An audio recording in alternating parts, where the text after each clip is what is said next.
Welcome to this new module.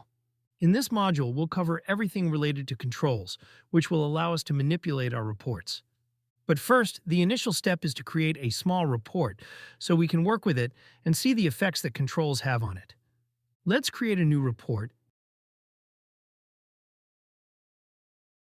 and add our data source, which is the same Google Analytics 4 data source we've been using throughout the course.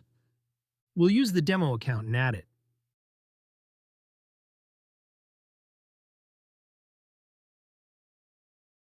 Perfect. Now we have it in our report. Let's delete this table. First, let's change the report title. We'll name it Controls. Perfect. Next, we'll set a sufficient page size to avoid space issues. For this, you know the process. Current page settings, and we'll increase the height.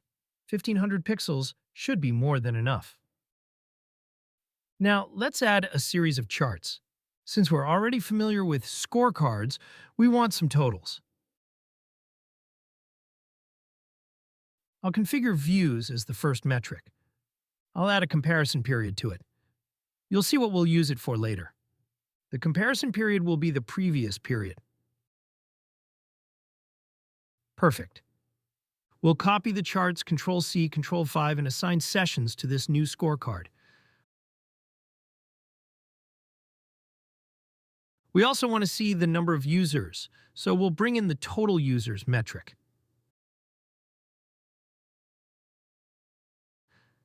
And also active users.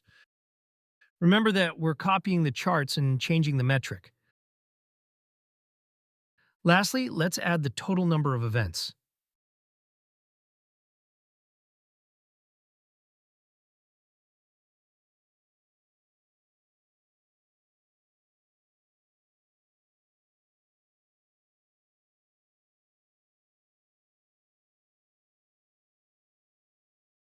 To complement this, let's add a time series chart.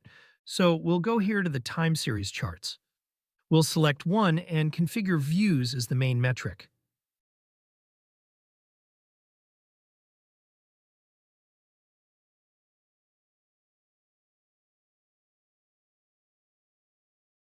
I also want to add a comparison to the previous period for this chart.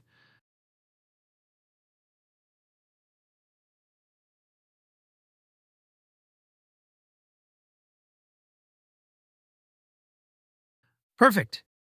To complement the report, let's add a table that maps page title and views.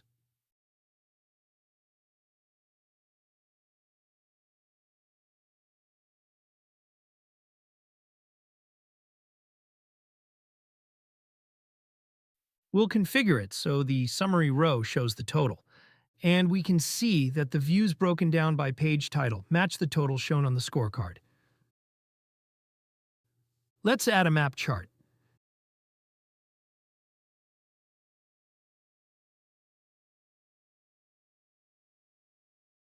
And we'll relate the country with views.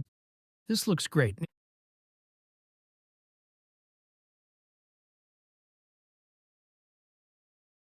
And lastly, we'll add a donut chart.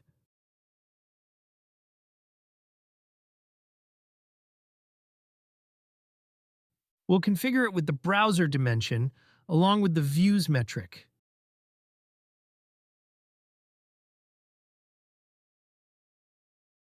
Perfect. That's it. For now, we have our report ready to work with.